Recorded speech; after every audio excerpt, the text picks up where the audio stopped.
In the markets, on the streets, in banks and firehouses, Latvians talk of little else but the crisis. The signs of economic collapse are everywhere. Iznoma means for rent, pārdod means for sale. In the capital city Riga, the electric trolleys and buses roll past empty stores and offices where less than a year ago business was booming. People were buying new cars, buying new houses, spending money. Martins Bondars runs one of Latvia's oldest banks. I think we were living very high. I compare money, what we were having here, to narcotics. And in one day, you don't have even a painkiller. The money vanished almost overnight. 10% growth in 2007 made Latvia one of the most attractive places in the world to invest. But by the first quarter of this year, the Latvian economy was shrinking by 10%. Latvia is tiny, just a little bigger than West Virginia. So when the recession accelerated and unemployment started to rise, it meant that just about everyone here knew someone without a job. One of the busiest places in Riga right now is the government agency that registers the newly unemployed. Ivars Braminis is an experienced welder. 3 years, yes, job. Today, no job. Every month looking for job. The crisis means government employees like firefighter Daniels Grabenko are on the front lines of an economic battle. Until a few months ago, Grabenko was a supervisor.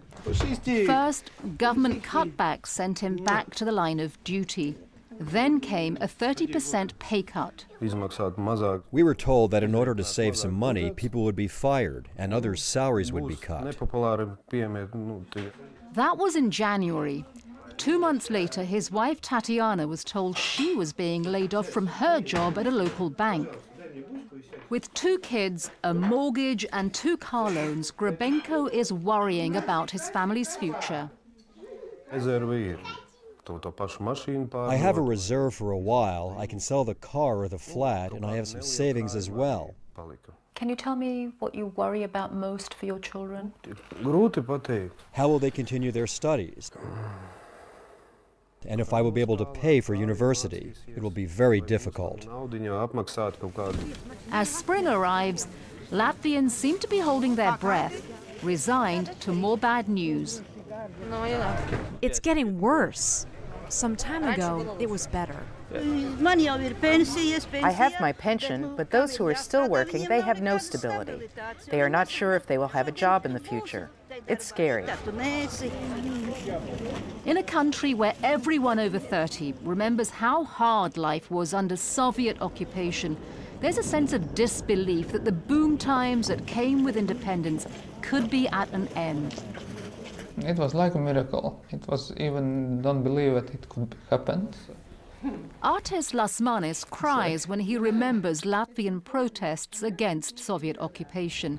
But despite his fierce pride in his country, when he lost his job last month at a commercial real estate company, he lost hope in his government.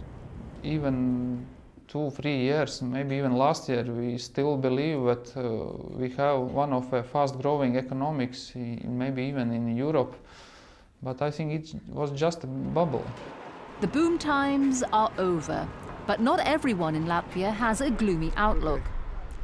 Inside this former Soviet-era factory building is a thriving young Latvian business.